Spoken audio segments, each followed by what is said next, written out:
Now, we're going to talk about happiness and being happy in a situation. What makes you happy? Does the situation, the external situation, make you happy? Or are you making yourself happy? Is it an internal state? That's really what it comes down to. A lot of the experiences and outcomes and certain external things that we get in life, they make us feel happy. But we're making ourselves feel happy. That's the truth of it. We're feeling the emotion. So the way that we're perceiving this external outcome or this external experience is making us feel happy on the inside. Now, there are many examples of this when you go and watch a football match or a soccer match. Now you go into the field and you're feeling great, or you might be feeling, in a certain mood, and you know that depending on your team, if your team wins the game or loses the game, will determine your emotional state after the game. Now, isn't that interesting? Now, obviously, people can have certain financial investments, or they're very loyal to the club, or they know someone who's playing, so they can become identified with the city or the town, so they can be very identified with this club and the team that they're supporting. And when they win, you win. And when they lose, you lose. You feel the loss. So you're creating the emotion. You're creating this emotional state in your body through the outcome that's happening, through this experience that has happened to you.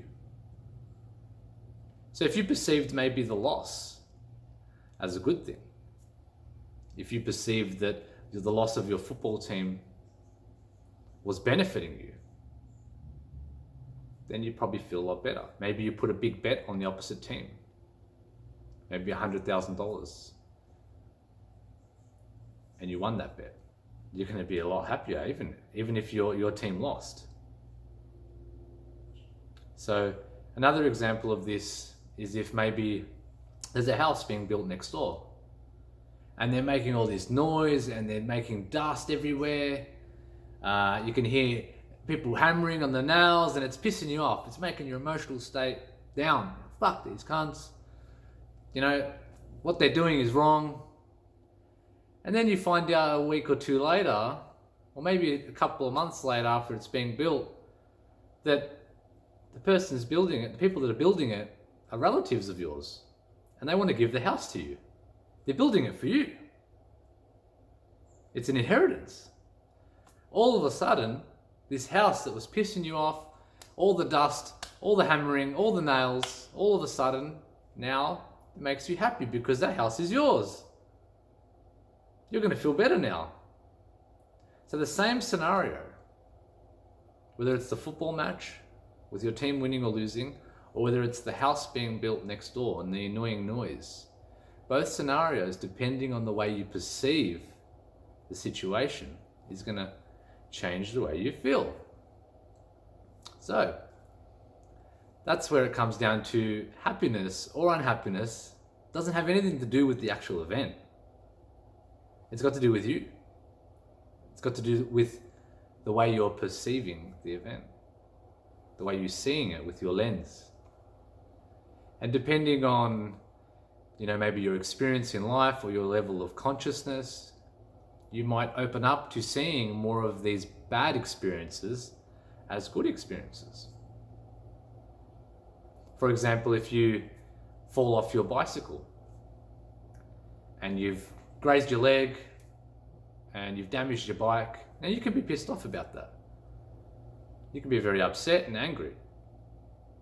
And you could think of the scenario that it's happened to you, that it's really, really ruined your day. You've wrecked your bike, you've cut your leg. It's a shit situation.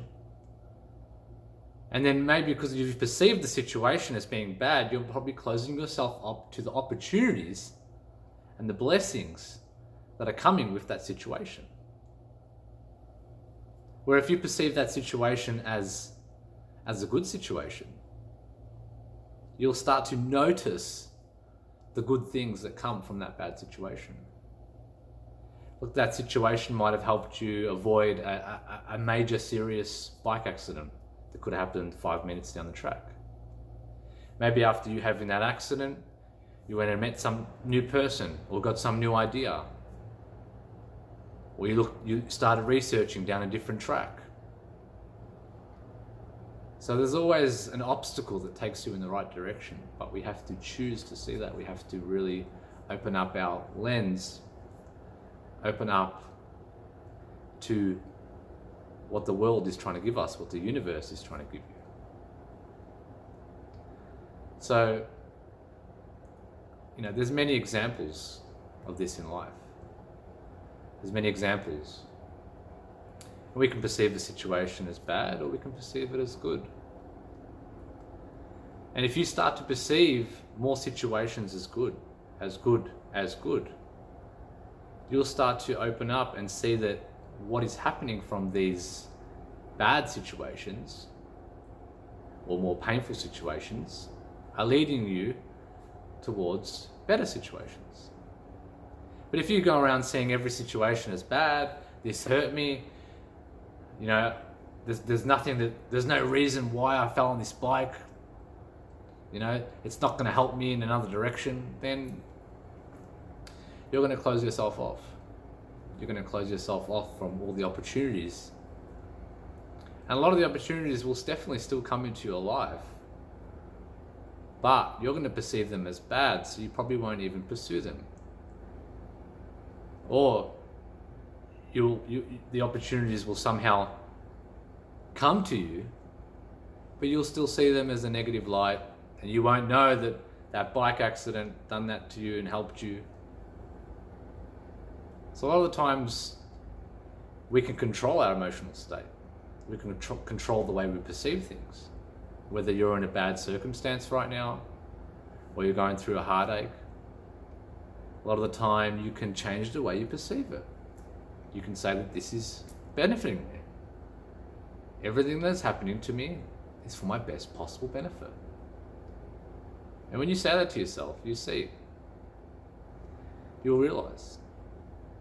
A lot of the time, people will look back into their past and they'll work out, oh, this happened to me. Oh, that's right. That bad scenario happened to me, and look where it led me. I wouldn't have met Sally, or I wouldn't have gone to that job, or I wouldn't have researched that meditation Qigong. If that event didn't happen, I wouldn't know you right now. And there's so many of these circumstances that happen. I look back to when I changed school. And because of me changing school, so many events changed. So many people met each other. There is now children that are being born. There is relationships, marriages, friendships, life being formed from me changing school for 1 year. And a lot of these times, a lot of these circumstances are always happening. They're always happening. So when we can look back, we understand the past, we understand, I know why this happened to me. This is happening for that reason. That led me to this. So we can trust the past, can we not? We definitely can. I can definitely trust everything about my past. And a lot of it was learning. Even the bad decisions always led to the right path. Now, if we can trust the past necessarily was the present. It was the present, because the past is the present. So if we can trust the past, then why can't we trust the present moment? Think about that. Why can't we trust the present moment? If the present moment is going to be the past, and we can trust the past, we can trust everything that's happened to us in the past, then we can trust the present moment. So whatever's happening to you right now in the moment you're experiencing, you can trust that it's happening for your benefit. Everything. Whether it's a bad decision or you're going through pain or whatever it may be, you know it will pass, and you know there's going to be a learning stage. You know that it's probably going to push you in the right direction.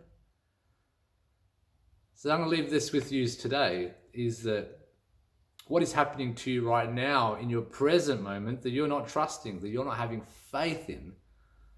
You're not having faith that it will turn out right, and it will. If you look back, it always does turn out right. You're always safe, and you always get through it. So instead of looking back, look to the now and trust the now and perceive the now as positive. Perceive it. Know it. Because right now, whatever you're going through, is happening for your best possible benefit. Have a great day.